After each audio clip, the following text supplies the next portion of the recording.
Hello friends, welcome to my channel গল্প পাঠ by শ্যাম। ভিন্ন ভিন্ন স্বাদের গল্প পাঠ শোনার জন্য অবশ্যই চ্যানেলটিকে সাবস্ক্রাইব করবে, আর গল্প পাঠ যদি ভালো লাগে তাহলে অবশ্যই লাইক এবং শেয়ার করবে। চলো আর বেশি কথা না বলে আজকের গল্প পাঠ শুরু করা যাক। আজ আমি যে গল্পটি পাঠ করতে চলেছি সেটি তারাশঙ্কর বন্দ্যোপাধ্যায়ের লেখা স্বর্ণ ডাইনির গল্প। চলো শুরু করা যাক। স্বর্ণ ডাইনিকে মনে পড়ছে।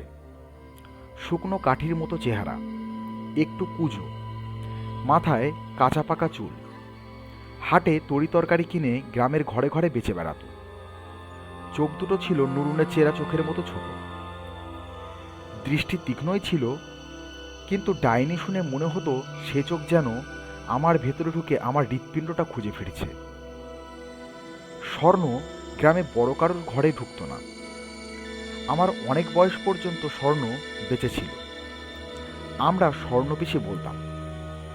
বেচারি গ্রামের ভদ্রপল্লী থেকে দূরে জেলেপাড়ার মোড়ে একখানি ঘর বেঁধে বাস করত। সে পথে যেতে আসতে দেখেছি বুড়ির ঘরের মধ্যে আধো অন্ধকার আধো আলোর মধ্যে বসে আছে, চুপ করে বসে আছে। কথা বড় কারোর সঙ্গে বলতো না। কেউ বললেও তাড়াতাড়ি দু একটা জবাব দিয়ে ঘরে ঢুকে যেত।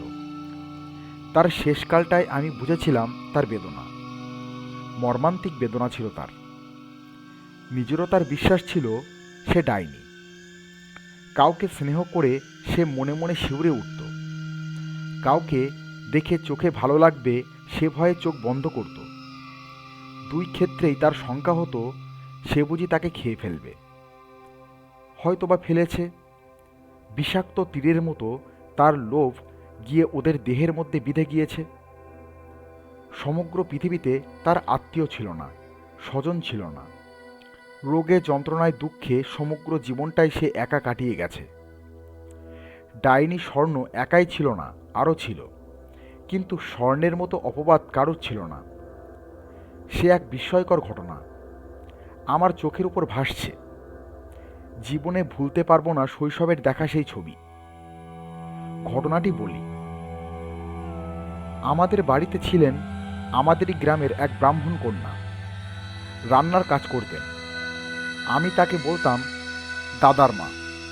তার ছোট্ট ছেলেটিও তার সঙ্গে থাকতেন আমাদেরই বাড়িতে। অবিনাশ দাদার উপর ছেলেবেলায় আমার গভীর আসক্তি ছিল। তার গলা জড়িয়ে ধরে আঁকড়ে থাকতাম। স্কুলে যাবার সময় তিনি বিপন্ন হতেন। তিনিও আমাকে গভীর স্নেহ করতেন। একদিন খবর পেলাম অবিনাশ দাদাকে স্বর্ণ ডাইনি খেয়েছে। প্রবল জ্বরে অবিনাশ দাদা অচেতন। দাদার মা তখন তার নিজের বাড়িতে থাকেন, আমাদের বাড়িতে আর কাজ করেন না। কাজ করে তার বড় মেয়ে সাতন দিদি। সাতন দিদি সকালে কাঁদতে কাঁদতে এলো। খবর পাঠানো হলো গোসাই বাবার কাছে। গোসাই বাবা ডাইনি ওঝা ছিলেন, মন্ত্র জানতেন। গোসাই বাবার সঙ্গে গেলাম দাদার মায়ের বাড়ি। উঠান তখন লোকে লোকারণ্য। সোনা ডাইনি খেয়েছে অবিনাশকে, গোসাই বাবা ঝাড়বেন। মেটে কোঠার অর্থাৎ মাটির দোতলার অবিনাশ দাদা শুয়ে আছেন, চোখ বন্ধ, ডাকলে সাড়া নেই, প্রবল জ্বর। মাথার শিয়রে দাদার মা বসে, ওপাশে বসে অবিনাশ দাদার দুই বোন। গোসাই বাবা ডাকলেন, ভাগ্নে।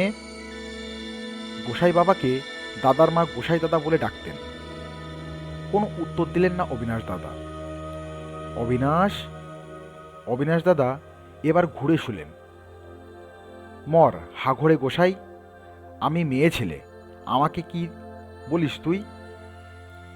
তুই কন রে? চুপ করে রইলেন অবিনাশ দাদা।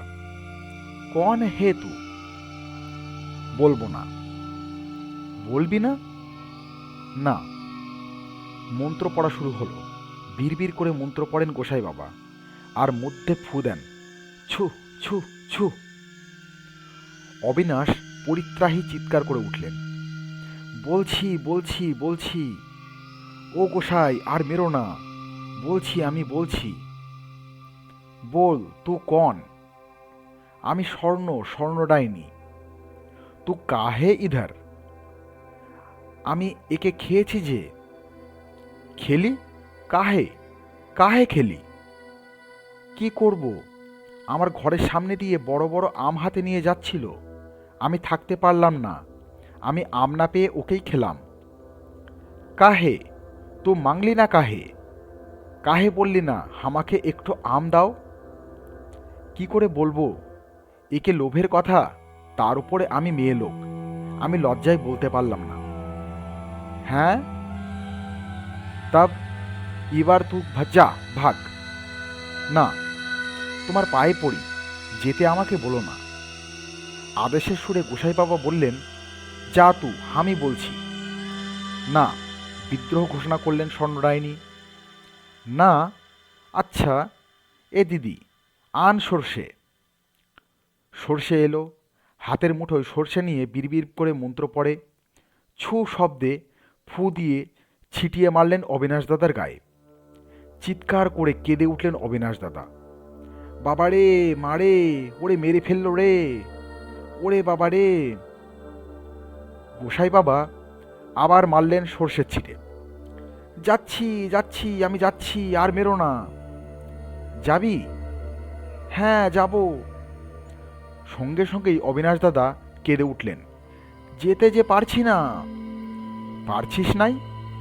চালাকি লাগিয়েছিস? হাত তুললেন গোসাই বাবা, মারবেন ছিটে। অবিনাশ দাদা চিৎকার করে বললেন, না না, যাব যাব, যাচ্ছি। ঠিক যাবি? হ্যাঁ, যাব। তব এক কাম কর, ঘরের বাহারে একঠো কলসি মে পানি আছে, দাঁত সে উঠা কে লে যা, নেহি তো। তাই তাই তাই যাচ্ছি। জ্বরে অচেতন অবিনাশ দাদা উঠে দাঁড়ালেন। দাদার মা ধরতে গেলেন, গোসাই বাবা বললেন না। ঘর থেকে অবিনাশ দাদা বের হলেন, চোখে বিহ্বল দৃষ্টি। ঘরের বাইরে দোতলার বারান্দায় জলপূর্ণি কলসি আগে থেকে রাখা ছিল, সেটার কানা দাঁতে করে কামড়ে তুলে নিলেন। দাঁতে ধরেই নেমে গেলেন সিঁড়ি বেয়ে, উঠানে নামলেন, বাইরের দরজার সামনে এসে দাঁড়ালেন। দাঁত থেকে কলসিটা খসে পড়ে গেল। তিনি নিজেও জ্ঞান হারিয়ে পড়ে গেলেন মাটির উপরে। দুহাতে সাপটে ধরলেন গোসাই বাবা। কয়েক ঘন্টার মধ্যেই অবিনাশ দাদার জ্বর ছেড়ে গেল। আমার শিশুচিত্তে ডাইনি আতঙ্ক দৃঢ়বদ্ধ হয়ে গেল।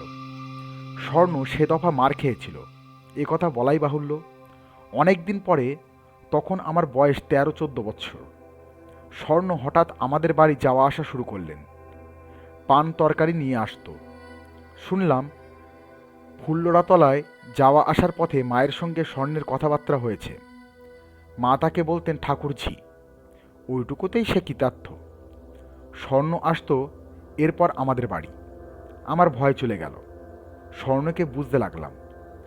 পথে যেতাম, দেখতাম স্বর্ণ নিজের দাওয়ায় বসে আছে আকাশের দিকে চেয়ে, অথবা আধো অন্ধকার দোয়ারটিতে ঠেস দিয়ে বসে আছে নিঃসঙ্গ, পৃথিবী পরিত্যক্ত স্বর্ণ।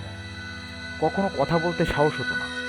কি জানি, স্বর্ণ যদি সেই ডাইনি মন্ত্র স্পষ্টক্ষরে উচ্চারণ করে আমাকে শুনিয়ে দিয়ে বলে, তোকে দিলাম, তবে আমি ডাইনি হয়ে যাব, আর স্বর্ণ পাবে জীবন থেকে চিরমুক্তি। কথাটা আমাকে বলেছিলেন আমার পিসিমা। আতঙ্কে এক রাত্রি ঘুম হয়নি। মাকে বলতে তিনি হেসে বললেন, জানি নে বাবা সত্যি কি মিথ্যে, তবে ও তোমার এমন অনিষ্ট করবে কেন? স্বর্ণ আমাকে ভালোবাসে, তোমাদেরও ভালোবাসে। তাছাড়া কই, অবিনাশের ওই ঘটনার পর আর তো স্বর্ণকে দিয়ে কারোর অনিষ্ট হয়নি। শেষ হলো আজকের গল্প পাঠ। যদি ভালো লাগে অবশ্যই লাইক এবং শেয়ার করবে, আর পরের গল্পের জন্য অপেক্ষা করবে। ধন্যবাদ।